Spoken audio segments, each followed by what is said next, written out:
Hi, I'm David Palermo from the agency. And I'm Brittany Wellington. And we're coming here today. It's that time of year again. We have reached the end of Q1. Q1, Easter's around the corner, so it's time for us to give you the quarterly update for Southern River. What can you tell us about all the sales and the stats for last year?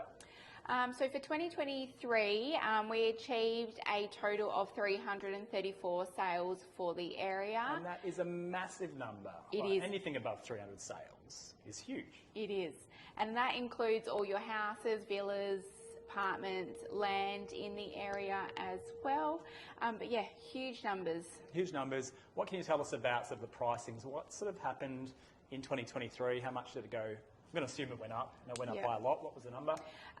With the growth in 2023, it was 16.5%, which is a huge growth figure for the area, and a total of 37% in the last 5 years. Yeah, again, massive numbers, huge numbers. Yeah. And we're hearing this all the time in the newspapers and online that the property prices are going up across Perth, but to hear about it in Southern River, 16% is huge. Yeah. And that sort of led to some pretty high pricing in the 1.6 range. Yep. What can you tell us about those $1 million plus properties, and why is there so much demand in that $1 million range?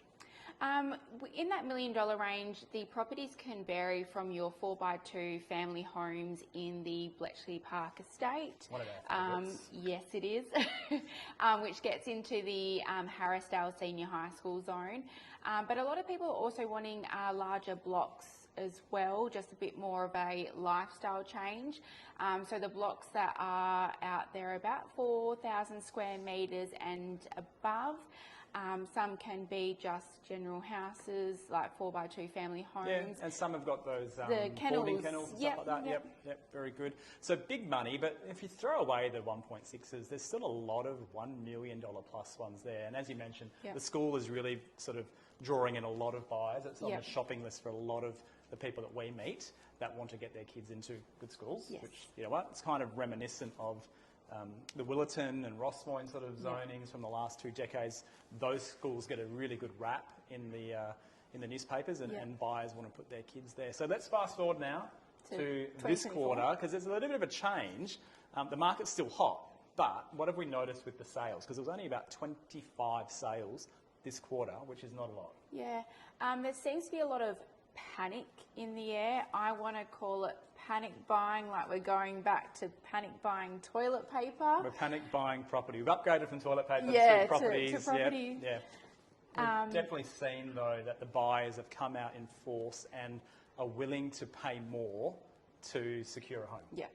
They're willing to pay a lot more than what they were, say, 3 to 6 months ago, because they are missing out on property. So they're pretty much putting their best and final on paper, which is superseding many sale prices. Yeah. And what we notice as well is that's translated to the rental market as well. So when we first started doing the stats, we were looking at $670 to $680 a week as the average or median sort of rental price. That's now jumped up again. Now around to the $700 per week. Even having a look at rentals and monitoring those in the area. Some properties are being advertised for $800, $850 per week, which again is huge numbers.